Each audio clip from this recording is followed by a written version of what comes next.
Hello viewers, আসসালামু আলাইকুম। কেমন আছেন সবাই? আশা করি ভালো আছেন। আজকে দেখেন, বাইরে সূর্য উদয় হয় নাই, এরকম দিন আসলে মাংস আর খিচুড়ি দারুণ টেস্ট। আজকে আমি মজাদার রেসিপি তৈরি করতেছি, সেটা হচ্ছে মহিষের মাংস।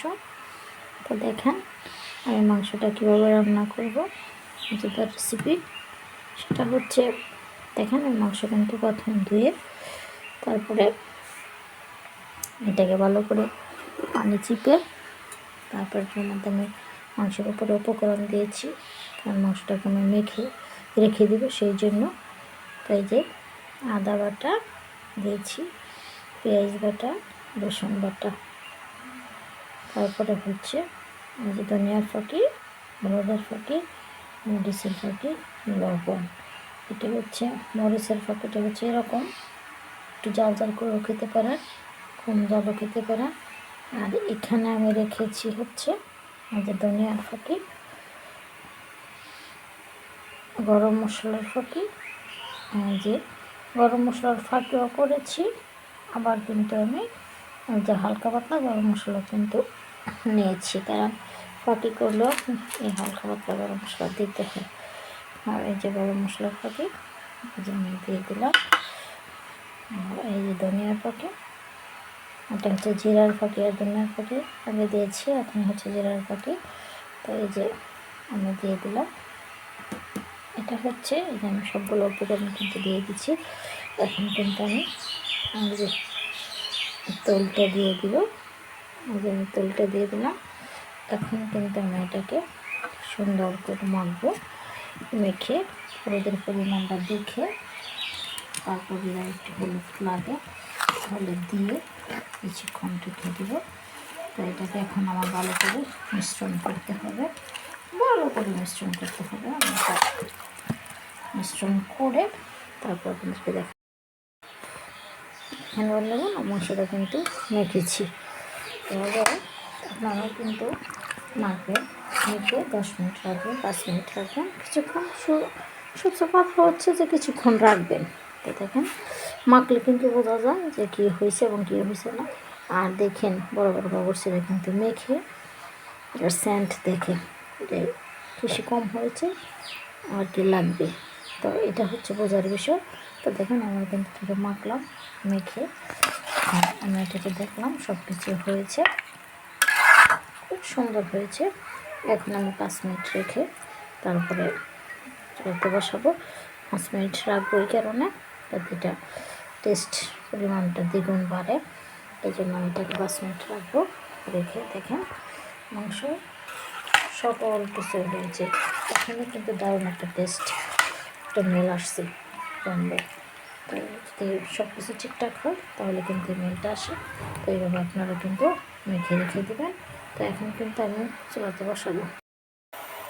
দেখুন বন্ধুগণ, আমি কিন্তু 5 মিনিট রেখে এখন কিন্তু চুলাতে বসিয়েছি। এখন রেখে দেবো। দেখুন বন্ধুগণ, আমার রেসিপিটা কিন্তু কষে গেছে।